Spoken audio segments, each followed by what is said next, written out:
Hello, I'm Brett Knowles from PM Squared Consulting.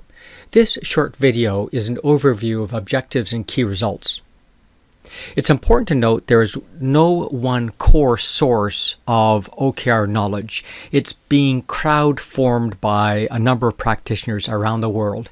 And all I've done is harvested some of the powerful visuals that they have put together and created my own voiceover to give you a practical view of what they are. So let's talk about OKRs for a second. They have a long history in management science. Way back in 1953, Peter Drucker wrote a book about, or a paper about MBOs, which became the Effective Executive book in '67. And since then, there's been an emergence of other related concepts. The idea of smart indicators, the idea of KPIs, the huge body of work around balanced scorecard, lead and lagging measures, financial, non-financial, and so forth. And OKRs began to emerge in 1990, although they've been growing steadily since then. In the early 2011 to 2013 period, organizations like Google started using them, and they received more and more popular press. So what are they? Well, we all know our strategy gets cascaded down from mission, vision, down to strategic goals, down to objectives, down to tasks and tactics. And that drill down looks a bit like this. We start off with our mission and vision, and from that we should be able to create annual goals. And those goals themselves get cascaded down to quarterly objectives, and those in turn get cascaded down to key result areas, and then finally the activities we do, the processes and projects inside the organization.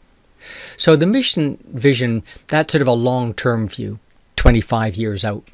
Annual is focused on this year's goals, but those strategic goals probably last up to 5 years, but their priority shifts over time. These quarterly activities obviously describe what we're doing this quarter to move ahead, and then the tactics and tasks are daily, weekly activities. So that's the breakdown, and of course, objectives and key results fit in this time frame of a quarterly time horizon. So it's important to note these are concepts that we've all been using in our organizations. We're just getting better definition and guidelines about how to use them. Why? Well, it turns out that very few employees understand the company's overall strategy. And of course, they don't understand the strategy. They can't work towards it. Then it doesn't get cascaded down or communicated by our manager very clearly. And therefore, we're not engaged. We don't understand what our purpose is at work or how do we achieve mastery. And therefore, there's a low satisfaction level in the organization. And that, of course, is a productivity and performance drain on the company. So objectives and key results come in as a way to give us clear, time-bound, actionable things we can work on, supported by measurable goals and KRIs. These are gaining traction all over the place, and the most popular press talks about how Oracle, LinkedIn, Google, Sears, Intel, and so on have been using these to achieve their great success. There are a number of best practices out there.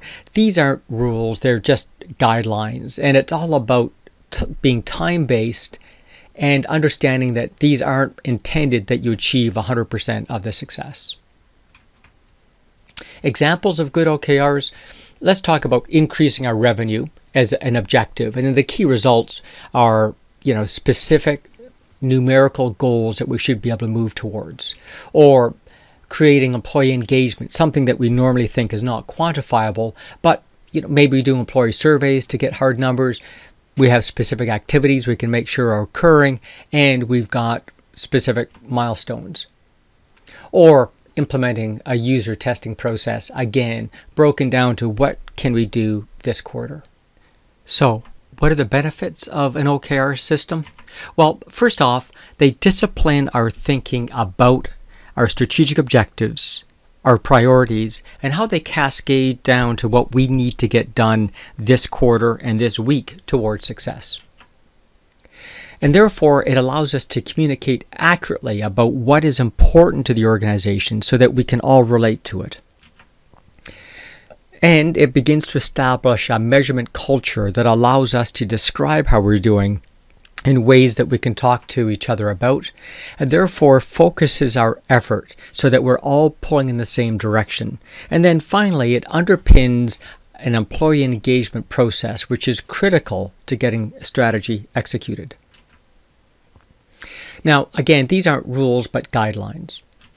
First, we need to set these goals annually and quarterly. Why? Well, quarter and yearly timeframes are things in which we can actually see something getting achieved. And more importantly, these are also the timeframes used by boards and external stakeholders to evaluate your organization.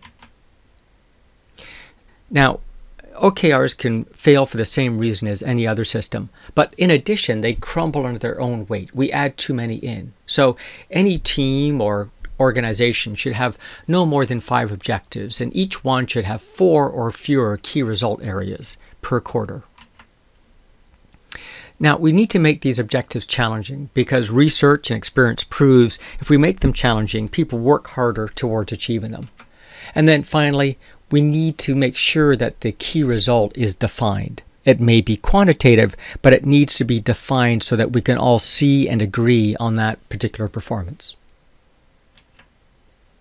So if we go back to that time horizon of executing our mission and vision down to tasks and tactics, what it means is we end up with an annual process that looks like this. We're going to set our plans similar to how we currently do. And then we're going to draft our actual objectives for that quarter and live through that quarter. We typically describe that as almost like a game. Then based on that, we reset what our draft objectives and key results will be for the following quarter and then play a second game and so forth. So now we end up with basically 4 learning cycles in the same period of time that most organizations have 1. This allows us to not only refresh our strategy on an ongoing basis, but make sure our objectives and key results are current with our historic performance and what we can expect on this coming quarter.